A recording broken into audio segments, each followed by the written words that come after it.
High hello welcome back to my YouTube channel ज्याचं नाव आहे माय कम्फर्ट झोन. आणि आज मी तुम्हाला माझी डे रुटीन शेअर करणार आहे. तर मग चला बघूयात माझी डे रुटीन. तर इथे आमची गुड मॉर्निंग झालेली आहे. मग थोडंसं बाळासोबत बोलले, खेळले आणि मग उठले पेट भरून. माझे मिस्टर दूध आणण्यासाठी बाहेर गेले होते डेअरीवर. मग तोपर्यंत मी ब्रश करून घेतला, ब्रश वगैरे केला आणि मग त्यानंतर माझ्या बाळाचे वडील आले आणि मग दूध वगैरे आणल्यानंतर मी चहा ठेवला. चहा वगैरे झाल्यानंतर आम्ही दोघांनी चहा घेतला. तशी मी टी लवर नाही आहे, मला चहा काही जास्त आवडत नाही आहे, कधीतरीच घेते, म्हणजे सोबत काही असेल खायला तरच. मग इथे थोडं बाळासोबत खेळून झाल्यानंतर मी माझ्या कामाला लागले. ब्लँकेट वगैरे घडी केली, कपडे फोल्ड करायचे राहिले होते ते केले. बाळासोबत बोलत बोलत मला असंच सगळं आजकाल करावं लागत असतं काम. आणि मग हे सर्व करत असताना तिच्यासोबत थोडीशी गंमत जम्मत, थोडी मस्ती करत सगळे कामं आवरत होते. आणि मग त्यानंतर माझे आंघोळ आणि स्वयंपाक दोन्ही झाले होते आणि माझे मिस्टर ड्युटीलाही गेले होते. मी जेवणाचं काही शूट नाही करू शकले कारण की बाळ झोपलं होतं, तोपर्यंत मला काम आवरून घ्यावी लागली. त्यानंतर मग मी बाळाची मालिश वगैरे करायला सुरुवात केली आणि मग मालिश वगैरे झाल्यानंतर मी तिला आंघोळ घालायची होती, त्यामुळे पाणी वगैरे ठेवून झालेलं होतं, पाणीही तापलं होतं, तोपर्यंत मालिश झाली. मग इथे आंघोळ केल्यानंतर मी थोडंसं तिला मॉइश्चरायझर लावत होते.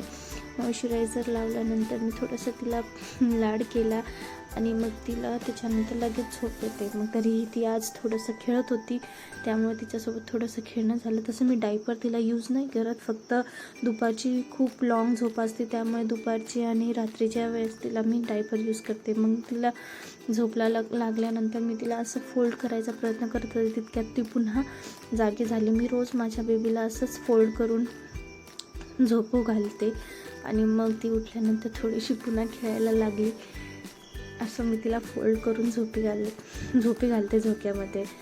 इथे मी साडीचा झोका बांधलेला आहे कारण की आईच्या घरी तिला ह्याच झोक्यात झोपायची सवय लागली आहे, त्यामुळे मग त्यानंतर मी पण थोडासा आराम केला. मग ती झोपेतून उठली, मग पुन्हा तिला तयार वगैरे केलं, कपडे वगैरे घातलं आणि मग एकदा म्हटलं तुमच्या सर्वांना माझी बेबी दाखवाव की ही बघा माझी बेबी अशी काही रेडी झालेली होती. त्यानंतर तिचं जेवणाची तयारी केली.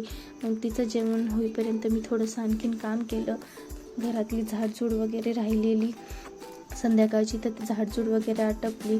त्यानंतर तिला बेडवर ठेवून मला असं काम करावं लागतं, त्यामुळे मला सतत तिच्याकडं लक्ष देणंही फार गरजेचं असतं. मग मी असं थोडंसं काम करून प्रत्येक वेळेस तिला येऊन पाहून करावंच लागतं. मला डोकून पाहावंच लागतं ती काय करते, पलंगाच्या कडेला आली का, बेडवरून खाली पडेल का. माझी सतत हीच सध्या जीवाची माझ्या घालमेल चालू असते, त्यामुळे मी बार येऊन तिला पाहत असते की ती काय करते. आणि त्याच्यानंतर मग तिचं जेवण बनल्यानंतर ते थोडंसं मिक्सरमधून काढते कारण की ते थोडंसं एकदम मऊसूद झालेलं पाहिजे. मग त्याच्यानंतर तिचं जेवण तयार झालं आणि मग मी तिला भरवत होते. मग तिचं जेवण वगैरे खाऊन झाल्यानंतर मग पुन्हा तिच्यासोबत थोड्या वेळ खेळले. मग थोडं म्हटलं की चला आता आपण फ्रेश होऊयात. मग मी फ्रेश होण्यासाठी निघाले. मग त्याच्यानंतर मी फ्रेश होऊन आले. मग बाळासोबत थोडंसं खेळले. त्या काही वेळानंतर ती पुन्हा झोपली. त्यावेळेत मग मी स्वयंपाक वगैरे आवरून घेतला, जेवणही केले आणि मग पुन्हा लगेच आम्ही बेडवर झोपण्यासाठी निघालो. अशा प्रकारे आमचा दिवस जातो.